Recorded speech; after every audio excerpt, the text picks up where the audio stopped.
No primeiro aniversário do nosso filho, um casal se aproximou de nós em seu túmulo e disse: "Obrigado por doar os pulmões do seu filho. Salvou a vida da nossa filha." Congelei, encarando os estranhos. Do que vocês estão falando? Nunca doamos os órgãos do Pedro. O casal pareceu confuso enquanto meu marido tremeu antes de se recompor. Vocês não são os pais do Pedro Silva? O casal o interrompeu. Somos. Mas Pedro teve parada cardíaca natural no coma dele. Não houve doação. Disse a mulher. Puxou o celular. Mas este e-mail diz o contrário. Me mostrou a tela. Autorização de doação de órgãos autorizada por Carlos Silva. Médico coordenador. Doutora Raquel Vanberg. Meu sangue gelou. Esse era o nome do meu marido. E doutora Vanberg era a defensora médica que nos pressionou implacavelmente sobre doar os órgãos do Pedro quando ele estava em coma. Eles estão mentindo. Meu marido agarrou meu braço. Essa nem era a nossa médica. Vamos embora. Mas a mulher não desistiu. Puxou o celular e começou a googlar. Olhe, Hospital Memorial. O hospital onde tanto seu filho quanto nossa filha ficaram. E doutora Vanberg e seu queixo caiu de repente. Meu Deus, vocês sabiam disso? Me soltei do aperto do Carlos e caminhei até o celular dela. Lá vi.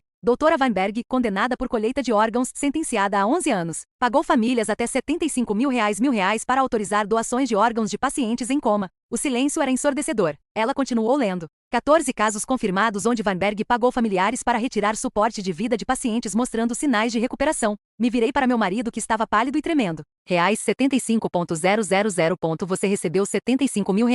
Ele ficou em silêncio. Você matou nosso filho por dinheiro. A família receptora ficou congelada. A mulher cobrindo a boca. Você me disse que ele teve parada enquanto eu estava pegando café, disse com voz trêmula. Me ligou dizendo que Pedro estava piorando. Quando voltei da cafeteria ele estava morrendo. Mas você desligou os aparelhos enquanto eu estava fora, não foi? Meu marido não conseguia me olhar nos olhos. Você não entende? Entendo o quê? Gritei, lágrimas escorrendo. Laura tinha 4 anos, escreveu carta para Papai Noel pedindo o irmão de volta e selou num envelope manchado de lágrimas que todos os colegas assinaram. Dormiu na cama dele por meses porque cheirava a ele. Você a viu fazer isso sabendo que o matou por dinheiro? O pai receptor recuou, rosto cinza. Meu Deus, nossa filha. Ele morreu por ela. Nunca teríamos. Continuei. Perdi meu emprego que amava porque não conseguia funcionar. Perdemos a casa porque não conseguia trabalhar e você disse que as contas médicas drenaram tudo, mas você tinha R$75 mil. A verdade me esmagou. Minha irmã pagou nossa hipoteca por 6 meses. Minha mãe se mudou para ajudar com Laura enquanto tive colapso nervoso. Esvaziaram suas economias enquanto você tinha dinheiro de sangue só seu. O barco, susurrei. Você comprou o barco novinho valendo 60 mil 2 meses após Pedro morrer. Disse que foi seu primo rico dando de presente de aniversário, mas ele nunca deu.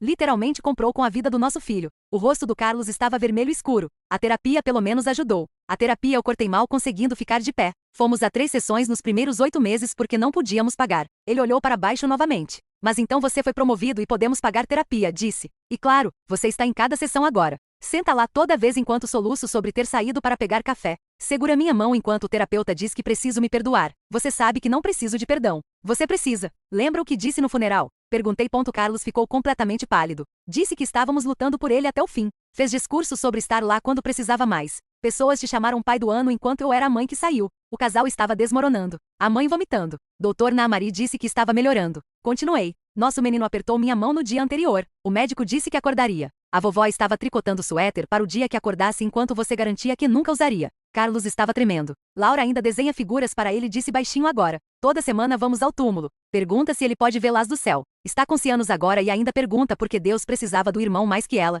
Destruiu a infância dela por 75 mil. Meus pais se culpam, acrescentei. Acham que se tivessem dirigido naquela noite, estado lá para nos apoiar, talvez Pedro tivesse lutado mais. Papai tem dores no peito de culpa. Mamãe toma remédio para ansiedade. Família inteira destruída, a parte mais brilhante morta. Tudo porque você quis salário de 1 ano. O casal fugiu para o carro enquanto puxei as chaves do Carlos do bolso. Estou dirigindo para casa. Você não vem comigo. Puxei o celular e comecei a discar. Por favor, não chame a polícia, implorou. Não estou. Estou ligando para alguém que fará muito pior que a polícia jamais faria. Vi ele tremer visivelmente enquanto encostei o telefone no ouvido. Pai, o corpo do Carlos pareceu que tomou screenshot. Sim, estou no túmulo do Pedro, mas estou dirigindo sozinha para casa. E Carlos realmente precisa de carona. Minha voz permaneceu mortalmente calma. Por quê? Ele vai se explicar quando você chegar. Vi Carlos balançar a cabeça e sussurrar. Por favor, você estará aqui em 20. Perfeito. Disse olhando diretamente para ele. Desliguei e Carlos só estava tremendo. Seu pai é ex-fuzileiro que amava Pedro mais que a própria vida. O cortei uma última vez. Ele vai te levar para casa e quando estivermos dentro você vai contar exatamente o que fez.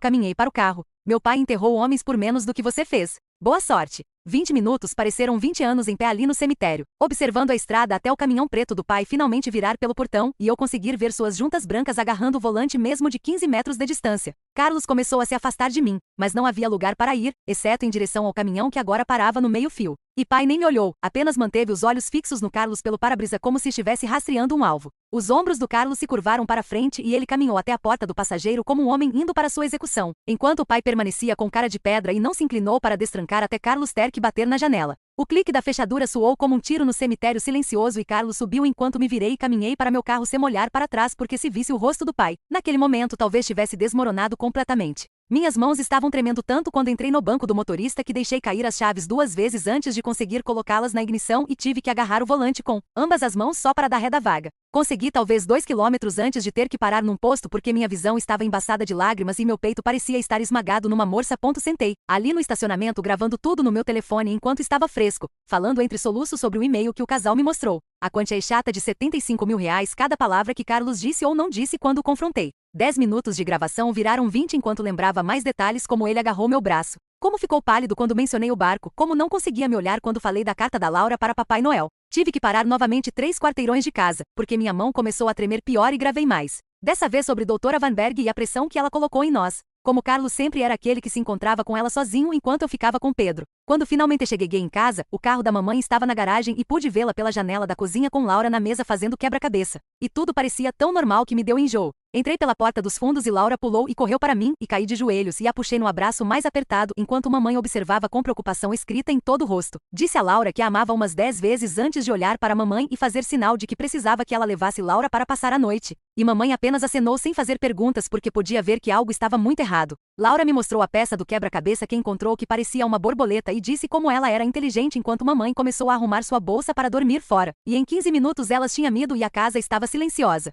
Naquela noite abri meu laptop e encontrei o vídeo que meu primo postou do funeral do Pedro no Facebook. E lá estava Carlos no púlpito em seu terno preto, falando sobre como nós dois lutamos pelo nosso filho até o fim. Sua voz estava firme e forte quando disse que estávamos ambos lá quando Pedro mais precisava de nós. E tive que correr para o banheiro para vomitar quando falou sobre o dever sagrado dos pais de proteger seus filhos. Voltei e assisti 3 vezes mais. Cada visualização me deixando mais doente quando notava coisas que perdi antes. Como ele continuava ajustando a gravata quando mencionava estar no hospital e como sua voz rachava não de tristeza, mas com algo mais quando disse que a morte do Pedro não foi em vão. O vídeo tinha mais de 200 comentários chamando Carlos de corajoso e forte e dizendo que pais incríveis éramos. E fiz screenshot de cada um, sabendo que essas mesmas pessoas aprenderiam a verdade. Em breve entrei no banco online e comecei a passar por extratos de 2 anos atrás, procurando por grandes depósitos após a morte do Pedro. E lá estava na tela, fazendo meu sangue gelar novamente. 3 depósitos separados em dinheiro de 25 mil cada, distribuídos ao longo de 2 semanas após a morte do Pedro, todos marcados como presente na linha do memo. E lembrei de Carlos me dizendo que seu primo ajudou com despesas do funeral. Algo parece estranho sobre como Carlos sempre se encontrava com Doutora Weinerg sozinho enquanto a mãe ficava com Pedro, porque ele sempre era o que lidava com essas conversas privadas. A forma como ele imediatamente tentou agarrar o braço dela e encerrar a conversa quando o casal começou a falar. Baixei cada extrato desse período e encontrei mais. Depósitos menores em dinheiro de 5 mil aqui, 3 mil ali, sempre abaixo do limite de relatório exemplo com descrições vagas. O site da concessionária de barcos ainda tinha a listagem de venda no caixa do Google. E quando cliquei, encontrei que a data exata da compra foi 32 dias após a morte do Pedro e o preço de venda foi 58 mil reais em dinheiro. Fiz screenshots de tudo, mandei por e-mail para 3 endereços diferentes, salvei na nuvem, imprimi cópias físicas e coloquei numa pasta que escondi na garagem atrás de latas de tinta velhas. Mandei uma mensagem longa para minha irmã explicando tudo o que aconteceu no cemitério e ela respondeu imediatamente dizendo que estava vindo. E para não fazer nada até ela chegar, chegou 40 minutos depois com seu laptop, uma caixa de lenços e uma expressão no rosto que nunca vi antes, como se estivesse pronta para queimar o mundo. Sentamos na mesa da cozinha e ela me ajudou a organizar tudo numa linha do tempo enquanto chorei. E continuava dizendo que sabia que algo estava estranho com o barco e o dinheiro súbito. E por que não insistiu mais? Na manhã seguinte, liguei para o departamento de registros do Hospital Memorial e pedi todos os arquivos médicos do Pedro. E a mulher disse que levaria 2 semanas para processar, mas quando disse que era para possível ação legal, ela me colocou em espera. Uma supervisora veio na linha e disse que podiam acelerar para 3 dias por uma taxa adicional. E dei as informações do meu cartão de crédito enquanto minha irmã sentou ao meu lado tomando nota sobre cada palavra que disseram. Depois de desligar, liguei para o consultório da nossa terapeuta e deixei uma mensagem que precisava de uma sessão de emergência, apenas eu sem Carlos. E minha voz falhou quando expliquei que houve um grande desenvolvimento sobre a morte do Pedro. A recepcionista ligou de volta em 1 hora dizendo que doutora Martinez podia me ver no dia seguinte às 7 da manhã antes dos compromissos regulares começarem e anotei com mão trêmula. Naquela tarde dirigi até a casa da mamãe para ver Laura e mantive minha voz leve e normal quando ela correu para me mostrar seu novo desenho para Pedro de um arco-íris com pássaros voando através dele. Perguntou se Pedro podia ver arco-íris no céu e disse que absolutamente ele podia enquanto mamãe me observava da porta com olhos preocupados e tive que me desculpar para o banheiro onde solucei numa toalha para Laura não ouvir. Tarde naquela noite, depois que Laura finalmente adormeceu na casa da mamãe, estendi uma cartolina na mesa de jantar e comecei a mapear tudo. Escrevi a data de admissão do Pedro no hospital na borda esquerda, e desenhei uma linha longa pela cartolina. Cada visita ao hospital foi lá com marcadores de cores diferentes. Azul para quando Carlos e eu estávamos lá juntos. Vermelho para quando Carlos estava azulzinho com Pedro. Verde para cada vez que a mulher do hospital ligou sobre doação de órgãos. As marcas vermelhas se agruparam em volta da última semana como gotas de sangue no papel. Minhas mãos cãibra de apertar os marcadores tão fortes quando o padrão ficou claro. Carlos ficou sozinho com Pedro por 3 horas no dia antes dele morrer. 3 horas inteiras enquanto estava em casa pegando roupas limpas e pagando contas. A campainha tocou às 7 da manhã seguinte e pai estava lá com o maxilar cerrado tão apertado que pensei que seus dentes pudessem rachar. Me puxou num abraço que parecia armadura e disse que lidaria com todo o contato com Carlos de agora em diante. Mostrei a linha do tempo e vi seu rosto ir de vermelho para branco para cinza. Tirou fotos de tudo com seu telefone e disse que guardaria cópias no cofre. Mais tarde naquela manhã me encontrei pesquisando o nome da doutora Weinberg no Google e clicando através de páginas de resultados de busca. Um artigo de 2 anos atrás me fez parar de respirar. 14 famílias tinham se manifestado sobre seus entes queridos que morreram depois que Weinberg convenceu familiares a retirar suporte de vida. O artigo tinha link para grupo privado do Facebook para as famílias e meu cursor pairou sobre ele por 10 minutos antes de clicar. Meu telefone tocou enquanto lia as suas histórias e o número do hospital fez meu estômago afundar. A gerente de risco se apresentou com aquela voz falsamente preocupada que pessoas usam quando têm medo de processos. Prometeu olhar minhas preocupações pessoalmente e me assegurou que o hospital levava essas questões muito a sério. Suas palavras ensaiadas me disseram que já tinham advogados envolvidos. Desliguei me sentindo enjoada. Pai me mandou mensagem 1 hora depois com apenas 4 palavras. Carlos apareceu aqui e outra mensagem chegou com mais detalhes. Fez Carlos sentar na varanda como vendedor porta a porta e ele confessou tudo. Carlos admitiu que assinou os papéis enquanto eu estava na cafeteria. Pai disse que Carlos chorou como bebê, mas ele não se importava. Na manhã seguinte, sentei no consultório da doutora Martinez às 7 em ponto, com minha mão tremendo no colo. Ela ouviu tudo sem interromper e então me entregou o cartão de visita para advogado de direitos das vítimas. Me lembrou que não era minha culpa e que o que estava sentindo era trauma reação real. A validação me fez chorar mais forte que em meses. Depois da sessão, dirigi direto para o banco e pedi cópias de todos os nossos extratos de quando Pedro morreu. A funcionária começou a puxá-los no computador e mencionou que depósitos em dinheiro acima de 10 mil são automaticamente sinalizados. Imprimiu tudo e colocou no envelope que parecia pesar 50 quilogramas. Naquela noite, enquanto fazia jantar, meu telefone apitou com um e-mail de alguém chamada Margarete.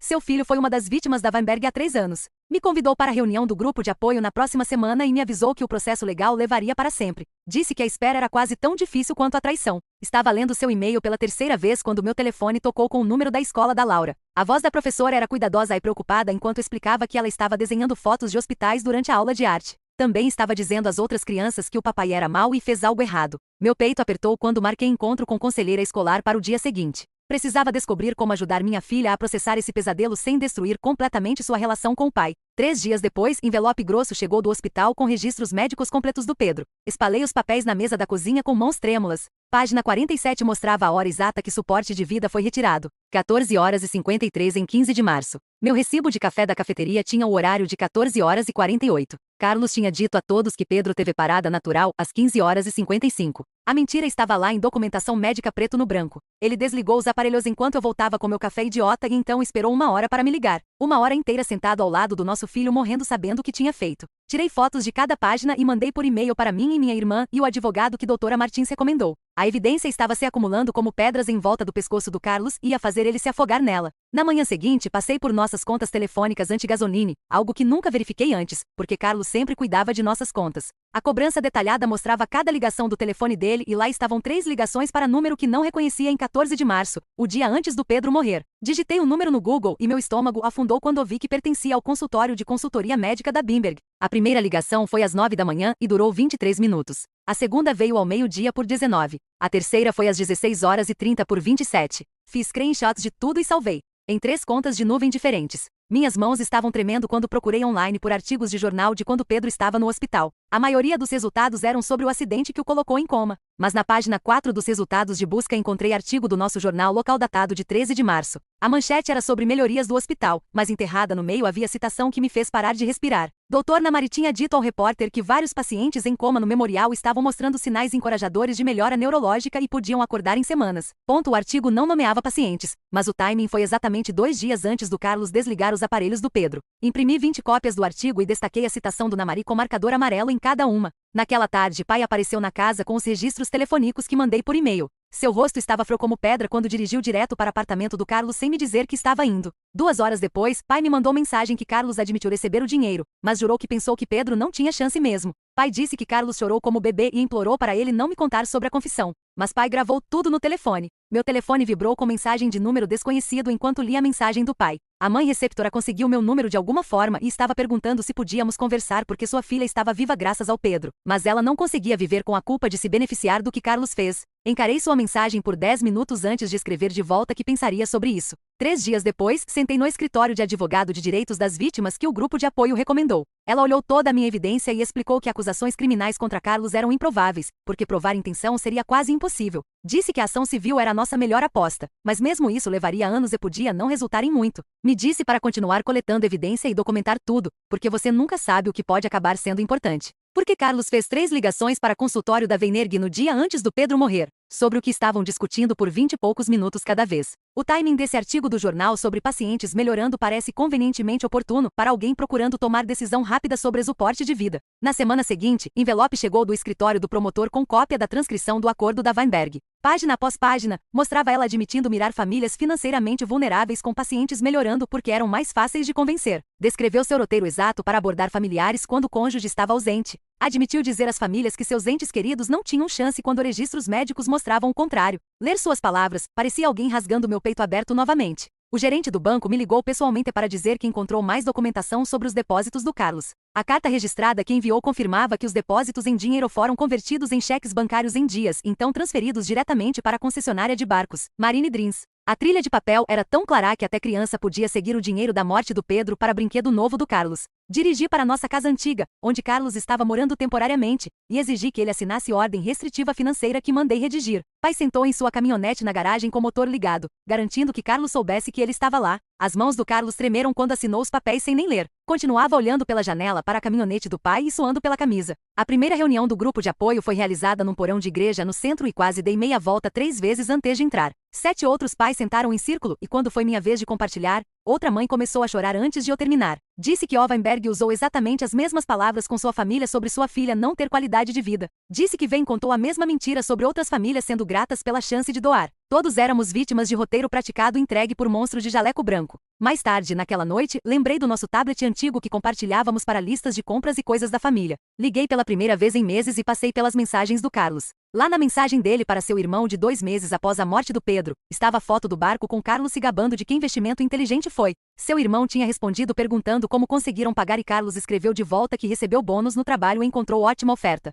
Nenhuma palavra sobre de onde o dinheiro realmente veio. Fiz screenshots dessas mensagens também e adicionei ao meu arquivo crescente de evidência que garantiria que todos soubessem exatamente que tipo de homem Carlos realmente era. Na manhã seguinte, liguei para o conselho tutelar do meu carro no estacionamento em frente ao escritório deles. Minhas mãos tremeram quando expliquei a situação sobre Carlos matando nosso filho por dinheiro. A assistente social ouviu silenciosamente e tomou notas enquanto falei sobre precisar proteger Laura de pai, que vendeu a vida do irmão. Me disse para documentar tudo e sugeriu que entrasse com pedido de guarda de emergência com visitação supervisionada apenas. Anotei cada palavra que disse e pedi para me mandar por e-mail os formulários que precisaria. Explicou que com evidência de exploração financeira e fraude médica, o tribunal provavelmente concederia ordens temporárias rapidamente. Preenchi a papelada ali mesmo no carro, usando o volante como mesa. Minha irmã me mandou mensagem que tinha passado por fotos antigas e encontrou algo estranho no calendário do computador do Carlos de 2 anos atrás. Me enviou screenshot mostrando reunião com alguém chamada RW, defensora de paciente. Na noite exata que Carlos afirmou que Pedro começou a piorar. O timing era perfeito demais para ser aleatório.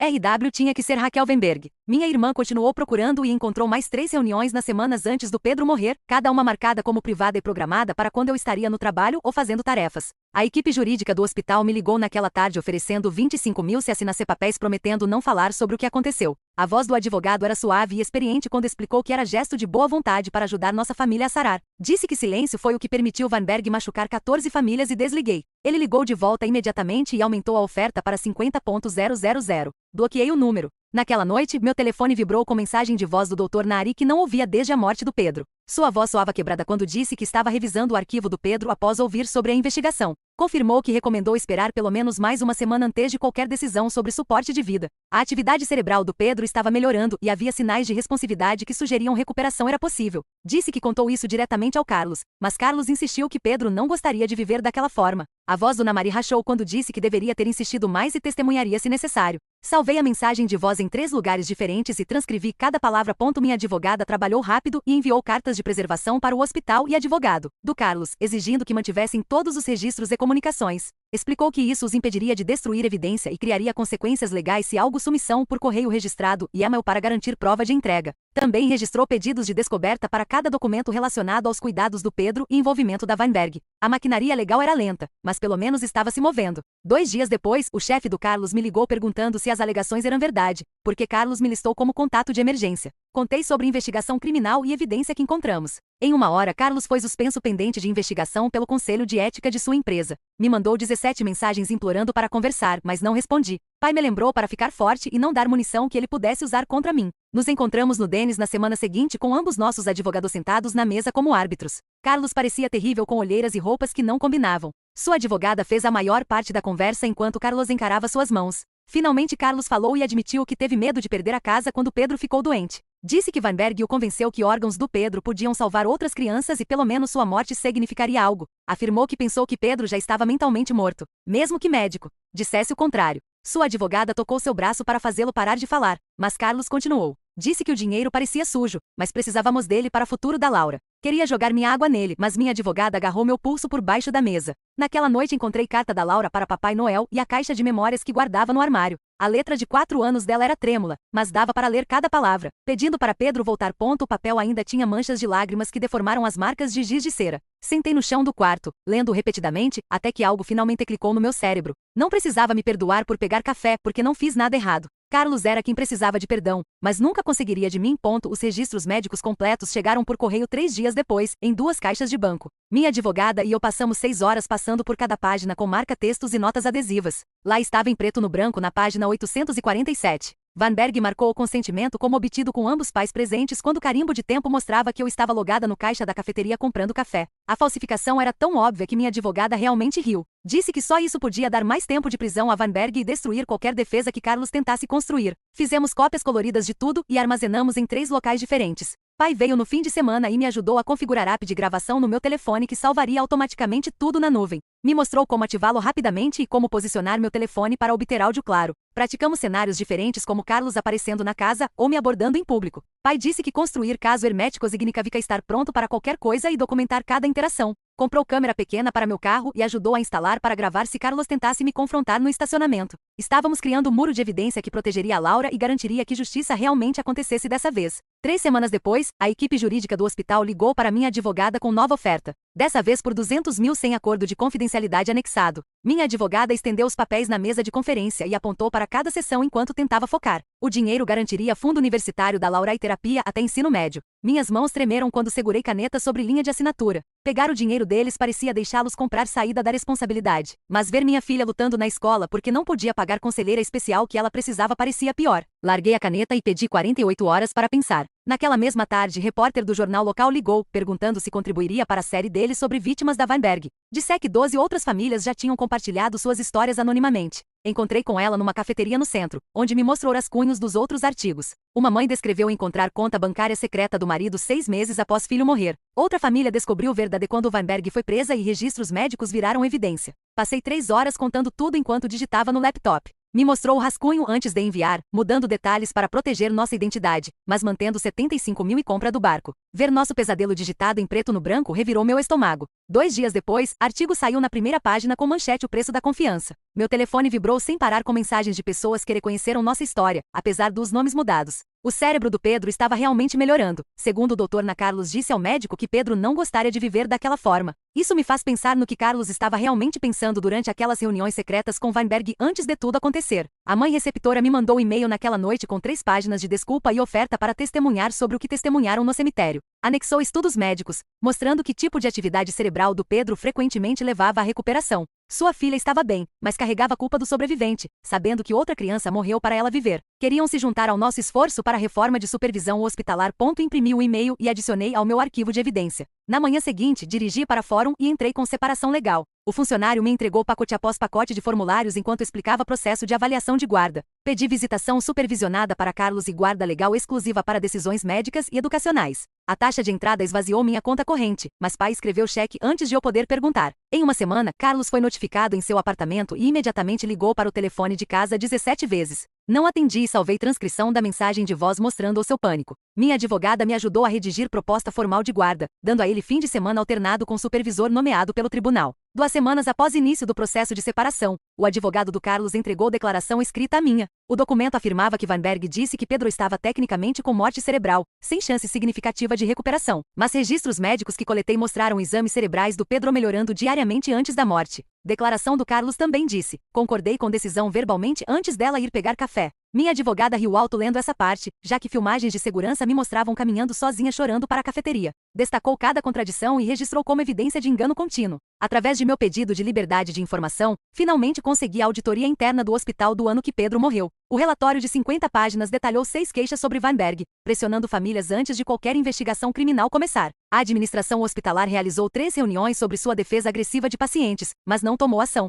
Uma página mostrou que ela gerou mais doações de órgãos que qualquer outro coordenador no estado. O próprio Conselho de Ética do hospital sinalizou seus números como estatisticamente impossíveis sem coção. Fiz 5 cópias e enviei uma para a repórter do jornal. Naquele fim de semana, enquanto Laura estava na casa da mamãe, configurei meu telefone para gravar mensagem de vídeo. Sentei no quarto antigo do Pedro e falei com câmera por 1 hora sobre tudo o que aconteceu. Expliquei por que lutei tão duro pela verdade e por que não podia ficar casada com alguém que matou o irmão dela. Mostrei fotos de bebê do Pedro e cartão de Dia das Mães que Helene fez no ano antes de morrer. Coloquei vídeo num pendrive e tranquei no cofre para quando ela fizesse 18. A data da audiência chegou mais rápido que esperado. Usei meu único terno e trouxe 3 pastas de evidência organizada. O advogado do hospital sentou na mesa enorme, parecendo desconfortável. Já apresentei linha do tempo calmamente, mostrando cada documento e explicando o que provava. Quando perguntaram sobre meu estado emocional, descrevi descobrir num cemitério que meu marido vendeu vida do nosso filho. Seu advogado principal continuava checando o telefone e sussurrando com o colega. Após 4 horas, pediram recesso e não objetaram nenhuma das minhas submissões de evidência. A audiência do Carlos no dia seguinte correu exatamente tão mal quanto minha advogada previu. A repórter do tribunal depois disse à minha advogada que nunca viu alguém se contradizer tantas vezes. Quando perguntado sobre discurso no funeral, afirmando que lutamos até o fim, Carlos desmoronou soluçando. Admitiu que praticou aquele discurso por dias, sabendo que desligou aparelhos enquanto eu estava fora. Quando questionado sobre 75 mil, primeiro negou, afirmou que foi menos e finalmente admitiu quantia total. Sua advogada continuava tentando redirecionar, mas Carlos não conseguia parar de falar. Disse que culpa estava o comendo vivo e queria morrer. Os advogados do hospital trocaram olhares preocupados quando mencionou que Weinberg o ligou 6 vezes na semana que Pedro morreu. 1 mês após audiências, escritório do promotor enviou carta declinando apresentar acusações criminais. Citaram evidência insuficiente de intenção criminal e estatuto de limitações para acusações de fraude. Não fiquei surpresa, já que advogado do Carlos provavelmente negociou imunidade em troca de testemunho contra o hospital. O caso civil continuaria independentemente. Minha advogada disse que tínhamos evidência suficiente para destruir a reputação do hospital, mesmo que acusações criminais nunca viessem. 3 semanas depois, minha advogada registrou ação civil contra o Hospital Memorial E. Carlos e nos juntamos a 14 outras famílias que foram vítimas do mesmo esquema. A sala de conferências no escritório de advocacia estava cheia de pais segurando caixas de lenço e pastas grossas de registros médicos. Cada família contou sua história e percebi que nossa nem era pior. Uma mãe perdeu gêmeos quando o marido aceitou 100 mil. Outro pai se matou após aprender o que fez. A advogada principal explicou que tínhamos evidência suficiente para potencialmente falir o hospital, o que fez companhia de seguro dele subitamente muito interessada em acordo. Comecei terapia EMDR na segunda seguinte, porque terapia regular não tocava o trauma. O terapeuta moveu dedos para frente e para trás enquanto lembrei de descobrir no cemitério e de alguma forma meu cérebro começou a processar diferentemente. Primeira sessão me deixou exausta, mas algo mudou. Realmente dormi 8 horas naquela noite sem acordar gritando o nome do Pedro. Os pesadelos não pararam completamente, mas mudaram de reviver aquele momento do cemitério para apenas sonhos ruins normais. Meu corpo parou de se sentir como se estivesse constantemente em alerta. O tribunal emitiu ordem congelando todos os bens conjugais 2 dias após entrarmos com divórcio. Advogado do Carlos tentou argumentar que barco foi presente do primo, mas eu tinha registros bancários mostrando depósitos em dinheiro e transferências eletrônicas. A juíza apareceu enojada quando revisou a evidência e ordenou que barco fosse listado para venda imediata. Carlos ficou lá vendo seu brinquedo de 60 mil sendo levado embora, mesmo o barco que postava fotos nas redes sociais enquanto eu assinava funeral do Pedro. A Marina me ligou quando vieram confiscar e encontraram itens pessoais ainda a bordo, incluindo o colete salva-vidas antigo do Pedro que Carlos guardou como troféu doentio. Encontrei a mãe receptora numa cafeteria no centro após semanas de troca de mensagens. Trouxe álbum de fotos mostrando filha saudável jogando futebol. A menina tinha fígado do Pedro e estava prosperando após anos doente demais para sair do hospital. Parte de mim queria odiar essa criança, mas não conseguia. Era inocente em tudo isso. Sua mãe chorou quando me disse que nunca teriam aceitado o órgão se soubessem que Carlos foi pago. Me mostrou o cartão de agradecimento que Fila escreveu para nossa família que nunca enviaram porque descobriram verdade primeiro. Ficamos lá 3 horas compartilhando fotos e histórias. Duas mães conectadas pela pior tipo de tragédia. A oferta de acordo do hospital pulou de 50 mil para meio milhão após nossa advogada ameaçar tornar todos 14 casos públicos. Incluíram cobertura completa para a terapia da Laura, até 21 anos mais meus custos de terapia.